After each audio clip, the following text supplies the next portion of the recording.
What inspired me to start this project is first, I didn't want to end up being an educated fool. I went to school and I've studied what Hey guys, welcome back to the channel. Today I'm in Harare, in Norton, and as you can see and you can hear that there are some sounds behind me. That's chickens, right?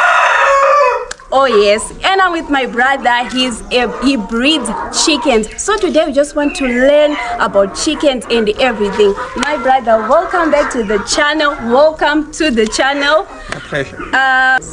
I've been doing this for 6 years now. Wow. It's been a rough and smooth journey, but quite interesting. What inspired me to start this project is first, I didn't want to end up being an educated fool. I went to school and I've studied what I've studied. Then I didn't want to actually let what I've studied become a disadvantage to me. I actually wanted to use the advantage of going to higher and tertiary institutions to actually think outside the box and to tell myself that it's not the certificate that can actually liberate you from this life of poverty that most people are living in, but actually I'm actually energetic and young and can still do great things to actually impact the society that I'm living. And I've seen that farming is actually one of the best industry and craft that I can actually be part of as a young people, as fresh-minded person, and here I come. Wow. And as you were talking, you said as a young person, as a young farmer, I would want to know, because in our generation we have people who only think that for you to make it you have to have a degree, you have to be a degree holder, a PhD holder. And for you as a young farmer, now you are doing farming, and I would want to know what your friends or your family or your peers thinks about what you are doing. Because I know a lot of people, they want you to be to be in an office. Yeah, so tell me about that. Okay, actually, personally, I think having a degree is a disadvantage. Why I think like that is, it seems like instead of having that certificate to navigate into this life of opportunities, most people use that certificate to actually prevent them to see the outside. Like they're limiting themselves. Yes, they are limiting. You can actually change your life and change other people's life. He or she tells you that I have done psychology, I can't be a farmer. So it means the certificate that he or she has is actually a limiting factor, it's actually a blockade to see this world which is full of opportunities in farming and in whatever industry that we can think about. Then actually transitioning or changing from the university life or actually changing from being an academic into someone who actually is doing something on the ground, it has got a lot of challenges. Like for example, especially from the inner cycle. When I say inner cycle, is most people that I share blood with. Yes. They have actually rebuked me and said, why have you chosen to do what you are doing? Because you have spent 4 years at the university. So at the end of the day, I said to myself, if this one who paid his money for me to go to school actually authenticate and actually allows this to happen, and I need to believe in myself. I need to actually be the captain of this whole thing. Yes, that's very true. So now you've been in this business for so many years, and you've learned so many things along the way. What are the challenges that you have faced from running this business? Okay. There are so many challenges, but what I believe is challenges are part of the journey. Yes. So you need to actually have a full package of challenges and wins. You see, that's very true. Having only wins and not challenges is actually a best recipe for disaster. And having challenges and no wins can actually also drain energy and everything, and can actually speak misery ahead. But I actually embrace the idea of having challenges along the way, because challenges can actually teach you. When they teach you, you learn. When you learn and master something, it becomes a skill, and that skill becomes an asset that you can use throughout the journey. So some of the challenges that I faced is first thing is self-doubt. I used to doubt myself, and I still do sometimes, because what I'm building is actually a legacy for the generations that will come. I ask myself critical questions like that, like to say, am I capable of actually doing this? You see, constantly asking myself that. But actually, by asking myself those kind of questions, it re-energizes me, because I see a reason of me waking up every day to go and work. Then other challenges include economic volatility, a rough terrain, because sometimes we get unstable currencies, which actually can devalue everything that you are doing. Like for example, if you estimate your net worth at some point in time, it is 10,000. In 2-3 years down the line, it can actually come back to $100. You see, because of economic downturn and stuff like that. Another thing is security in the broader sense, and security personally. Because I'm a young person, you see, there will be a lot of self-doubt, a lot of attacks from other people who think that in the industry they have established themselves and stuff like that. They will say you are disrupting the industry, what you say doesn't work and stuff like that, and they will constantly attack you, and you come back to yourself and ask yourself a question like, why am I doing this? For what benefit? But the continuous answer that you continuously give to yourself is, I'm the rightful person to do this. Let me continue. So those are some of the challenges that we face doing this business. Wow, but I'm glad that even with the challenges, you are learning as you go. Like, you are taking up some lessons that you are getting from the losses and everything.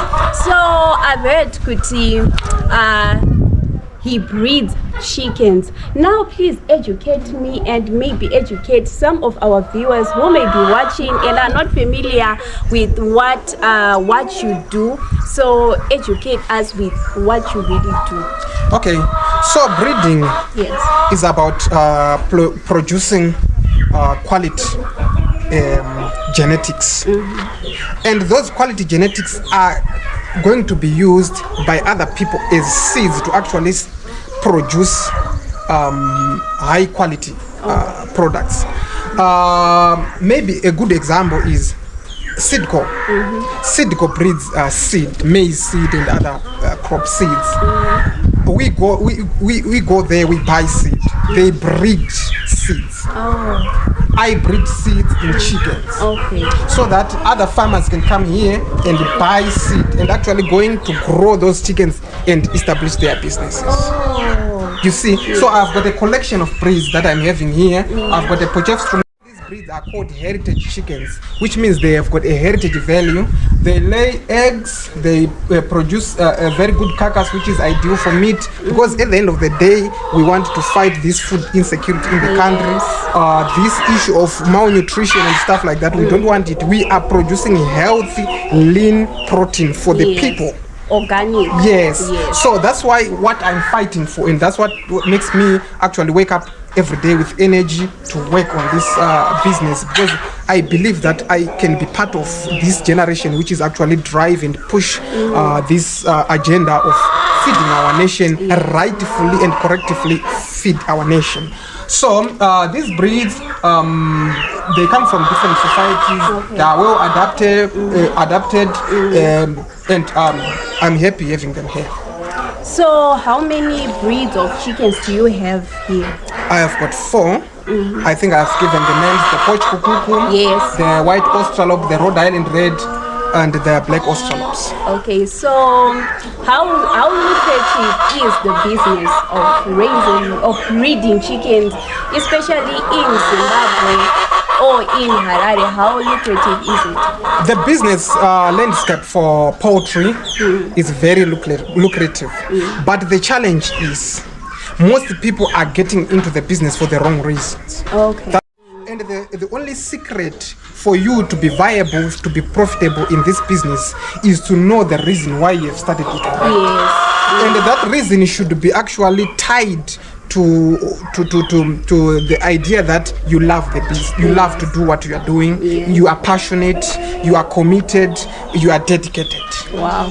This will give you energy every day to actually come and do what you do on a daily basis. Yes. And consistency. If you have all what I've mentioned before, it gives you consistency in whatever you are doing. So what I'm saying is, for you to be profitable in this business, to be viable, you need to actually frame and structure a business model that actually suits you. Because at the end of the day, I said you should ask yourself, why are you going into the business? What do you want? You see, and the reason for getting into the business should not be money. It should be making impact in whatever way you want to make impact in. The industry is broader. You can be a breeder, you can actually do it for shows, you can actually do it for meat, you can actually do it for eggs, you can do a lot of things. So people don't actually define why in the first place they get into the business. So that's why most people out there, they say it's not lucrative. Here in Harare, here in Norton, we are actually viable. I actually sell all over the country. Wow. Today, speaking of today, I've got a Zimbabwean who stays in Zambia. Early in the morning, I've sold some chickens. She's going to breed these in Zambia. Wow. You see, it's huge, it's viable. If I can actually give my product to someone who is going to actually establish a business in Zambia, I feel blessed at the end of the day. Well, because I'm impacting other people's lives down there in Zambia. Yo, my brother, you are doing a very, very good job. And yo, guys, you can hear the chickens, like they really want to get into the interview. You will see them. So, what are you farming besides doing this? Or you're just concentrating mainly on this? I'm a breeder. So everything I do here, I do for this is the main business that I'm doing. I'm breeding chickens. I've actually started breeding our local indigenous goats. They are to the adjacent. Okay. Then I grow crops. The crops that I grow here, I grow mainly maize, and in the garden I grow certain vegetables or crops that actually can be used to supplement the diet that I'm giving to my chickens. So we grow sesame, we grow Chinese cabbage, and all these crops that I grow to actually make this business sustainable. Because at the end of the day, if I rely on buying feed outside and stuff like that, this is not going to be viable, because you know outside sellers, how much do you sell your chickens? Because I'm a breeder, I produce seeds for other farmers to do business. So I'm not selling a chicken. I'm selling quality genetics that you can actually use to do business somewhere. So our chickens, they are premium breeds. Like for example, these are heritage chickens. $150. Then the females an average of $120 for those that we charge high prices. Then those that we charge lower prices, the cocks $100 and the females $80. Thank you so much, guys. I think we have learned a lot about farming, about breeding chickens. And thank you so much for this opportunity, and I wish you well in your business and everything that you're doing. Thank you so much.